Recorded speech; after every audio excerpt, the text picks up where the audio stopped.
We have had some really weird weather in the California desert. It is the end of March, and yesterday it hailed, and it's been so cold that there's still ice on the ground. But you're not here for that.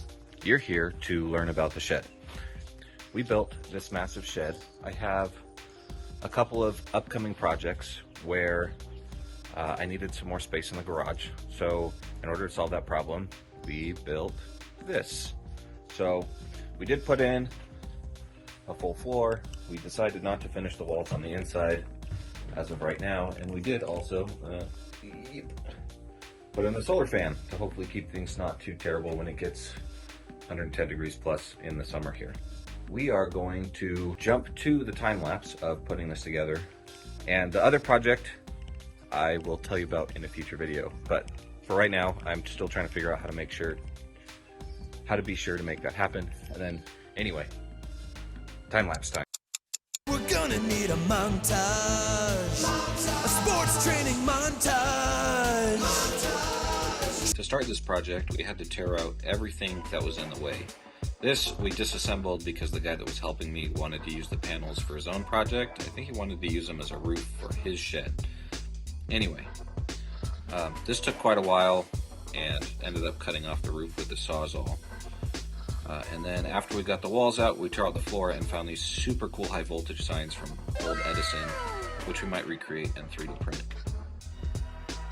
After delivery from Home Depot, we got everything in the back and lined up so we could start leveling all the blocks and getting everything ready for the foundation, which is the most important part. You have to make sure everything is square and level so nothing rolls when you put it on the floor, and that everything is built off of this reference point. It started getting real late, so we called it quits after we got all those joists in place, and then floored it the next morning, full speed ahead. Thank you to everybody that helped me with this project. We just built the walls on the floor, stood them all up and nailed them together, nailed them down to the floor, and then house wrapped it. After this, probably 2 weeks later, we ended up getting the roof on after we got to this point where the sheeting was up. My opinion, roofers earn every dollar that they charge. This is terribly difficult work. Unfortunately, I didn't get the full roof getting put on because my battery died on my camera, but I think you get the idea.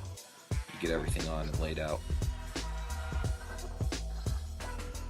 Finally, it was putting up the door, which we built a frame with 3 cross pieces, 1 for each hinge, and then everything goes into place. After that, we threw down the floor, which is some leftover luxury vinyl plank from when we did the house, which I think is probably the easiest flooring to put in besides the sticker, but I think, and you get a way better product than just putting down stickers.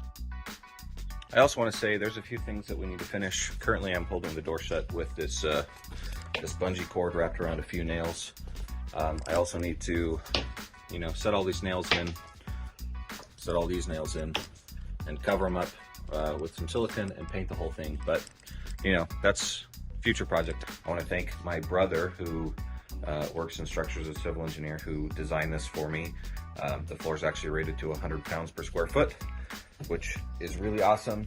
So I can hold 12,000 pounds of stuff in here. I don't think I'll ever need anything that heavy.